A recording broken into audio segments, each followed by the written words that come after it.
लब्धाक्षराणं समावृत्तेनं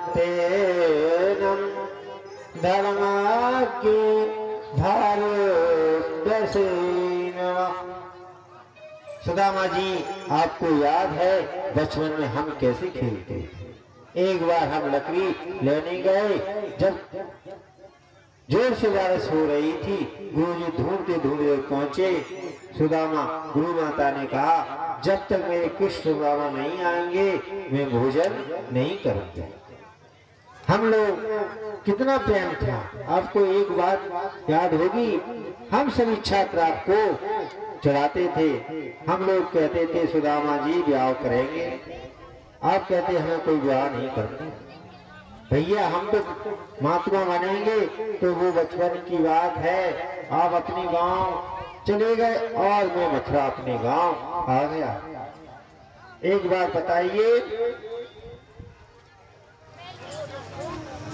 फिर आपको आप जैसी परम सुंदर पत्नी मिली कि नहीं? आपने ब्याह किया कि नहीं? सुदामा जी बोले, देख ले कैसी बात पूछी। भीड़ में ये बात पूछनी चाहिए। भगवान बोले, सब घर के ही लोग हैं, बाहर के कोई नहीं है।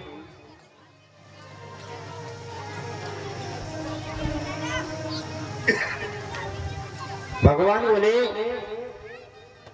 सब घर के ही लोग हैं, बाहर का कोई नहीं है। सुदामा जी बोले, लाला विवाह की बिल्कुल इच्छा नहीं थी, पर माता पिता ने बहुत ज्यादा आग्रह किया और विवाह करा दिया। कृष्ण बोले, बड़े कठोर है, आप बड़े निठोर है। विवाह तो कर लिया और मुझे निमंत्रण भी नहीं दिया। सुदामा जी बोले, ज्यादा बात मत बनाओ, मैंने तो एक विवाह किया, तूने भूल गया। इतने विवाह कर लिए, कोई एक भी नहीं बुलाया। जब मैंने नहीं बुलाया तो मैं कैसे बताऊं? कन्हैया बोले, आपका विवाह तो ढंग से हुआ होगा, पहले सगाई फिर लगन फिर भरा। मेरी बात सुनोगे तो आपको हंसी आएगी। शाम के 5 बजे तक तो कोई विवाह का विचार ही नहीं, और 7 बजे घर में बहू आ गई।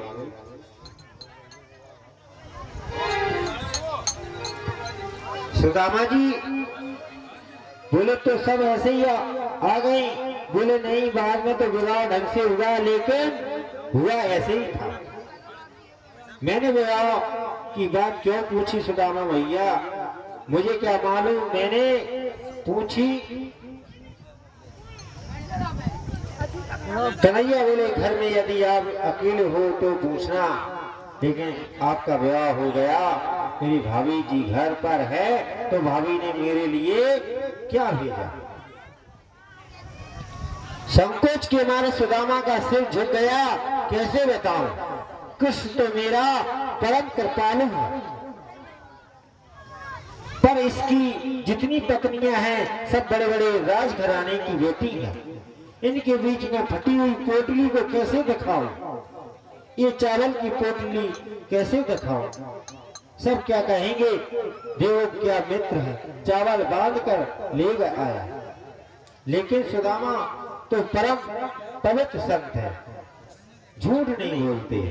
झूठ कैसे बोले कि भाभी जी ने कुछ नहीं भेजा? सुदामा जी ने सोचा कि सब पत्नियां कृष्ण की जब अपने अपने महल में चली जाएंगी तो पोटली दिखा दूंगा, और तब तक कुछ बात बदल दूंगा। सुदामा जी बोले, अच्छा लाला, तुमको याद है हम बचपन में कैसे पढ़ा करेंगे? संदा लाने के लिए काम को गए, हवन के लिए जो सामग्री लाए, वो विचित्र घटना याद है। गुरुजी महाराज भी कहा करते थे कि मेरा शिष्य सुदामा बड़ा तेजस्वी और ज्ञानवान है, कृष्ण सबसे बड़ा उद्यमी। ये गुरुदेव कहते थे, लाला हमसे पहले पूरी विद्या अध्ययन कर लो। कन्हैया बोले, बात मत बदलो, बताओ भाभी जी ने क्या भेजा है? सुदामा जी बोले, भूलेगो नहीं, ये तो यहाँ की विशेषता है, जो बात के पीछे पड़ जाए फिर पड़ जाए।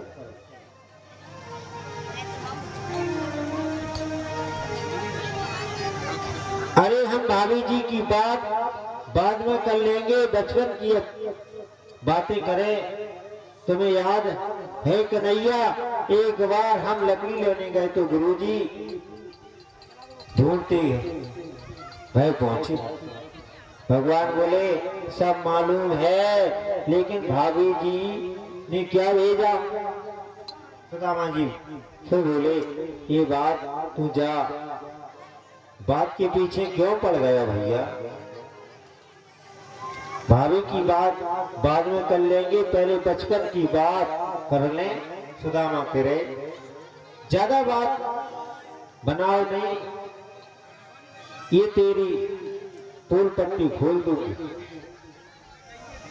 आप जानते हो आपके पति द्वारकानाथ बचपन में क्या थे? रानी बोली बताइए क्या थे? बोले द्वारकानाथ जी महाराज बचपन में गोकुल की गलियों में नंगे ही डोला करते थे। मालूम है ये काम क्या करते थे? जब गलियों में होकर निकलते गोपी कहती लाला नेक सुनियो, तो ये बोलते कहा बात।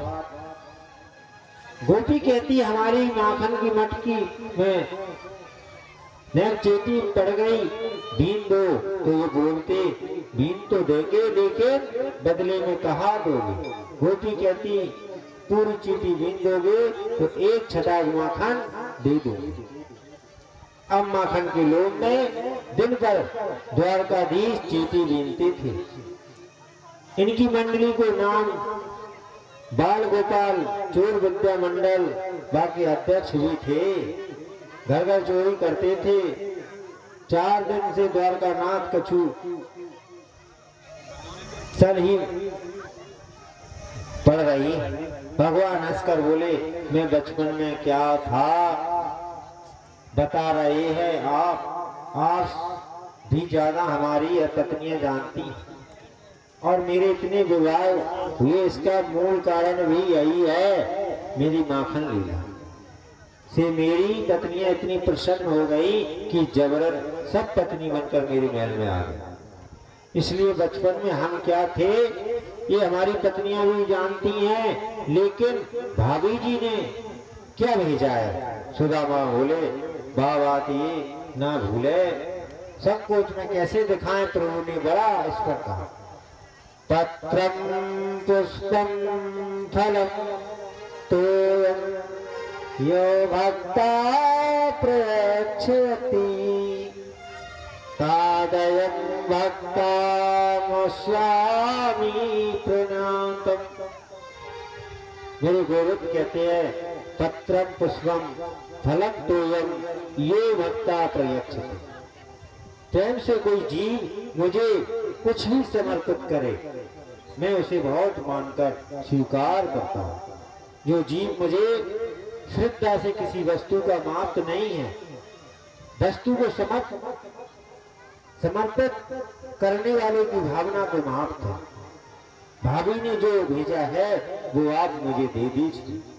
सुदामा संकोच बच दे नहीं पाते तो प्रभु ने कहा क्षमा करना, आपकी दाहिनी बगल बड़ी ऊंची उठी रही है। भगवान ने तुरंत उनकी बगल में हाथ डालकर पोटली को छीन लिया, और जैसी पोटली श्री कृष्ण के हाथ में आई प्रभु के नेत्र सजल हो गए। घुमा घुमा कर प्रभु पोटली को देख रहे हैं। भगवान को एक क्षण भी नहीं लगा कि समझने कि सुदामा के घर में एक गिलस्त का कपड़ा भी साबुत नहीं है। और पोटली को जब खोलकर देखा तो आश्चर्य के मारे कृष्ण की आंखें खुली रही। इस पोटली में जो चावल है 5 तरह के हैं, कोई मोटा, कोई टूटा,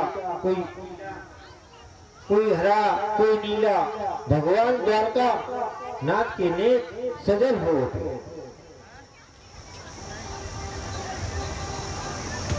इतना पवित्र ब्राह्मण, इतना तेजस्वी ब्राह्मण, इसकी गरीबी दूर नहीं कर सकता। प्रभु ने एक मुट्ठी अपने मुख में डाला और कहा अनेन्यम। प्रभु ने कह दिया स्वर्गलोक की संपत्ति का सुख मैं सुदामा को देता हूं। दूसरी मुट्ठी मुख में डालकर प्रभु ने मन में संकल्प कर लिया कि सारी पृथ्वी के एक छत्र सम्राट को जो सुख मिलता है वो हम सुदामा को प्रदान करते हैं। लेकिन तीसरी मुट्ठी जब भगवान सुख में डालने के लिए तैयार हुए तो रुक्मणी जी ने प्रभु का हाथ पकड़ लिया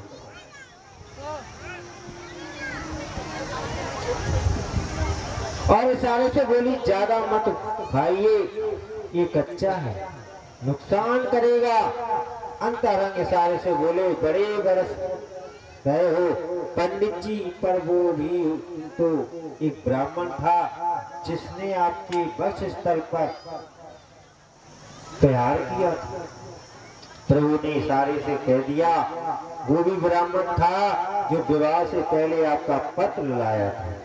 नहीं लाता तो द्वारका की पटरानी कैसे होती।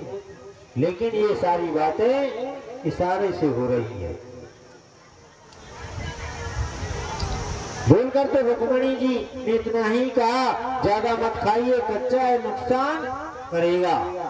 सुदामा जी बोले रुक्मणी बिल्कुल ठीक कह रही है, लाला तू तो मान जा, अब कोई कच्चे चावल खाए जाए। प्रभु ने कहा आप कहते हैं तो नहीं खाता, लेकिन प्रभु ने सुदामा को क्या दिया क्या नहीं दिया ये बात किसी को पता नहीं, सिवाय रुक्मणी के कोई जानता नहीं। अब दूसरी बात यह है कि श्रवण की द्वारका में आकर भी सुदामा ने कृष्ण से एक तोला भी सोना नहीं मांगा। भागवत में कहीं भी ऐसा वर्णन नहीं कि सुदामा ने इतनी सी भी वस्तु दुष्ट मांगी हो।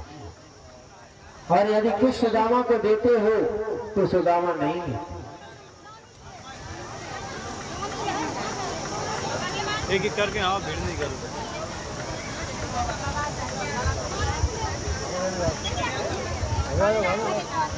बोले सिंध महाराज की जय। कुछ दान दाताओं की सूची है। 50 रुपए श्री रामकिशोर बघेल महेवा, 100 रुपए गुप्तदान, 50 रुपए गुप्तदान, 100 रुपए शंभू कुशवाहा हितमपुरा, 100 रुपए राजेंद्र कुशवाहा बेहट, 100 रुपए संतोष कुशवाहा जोनिया।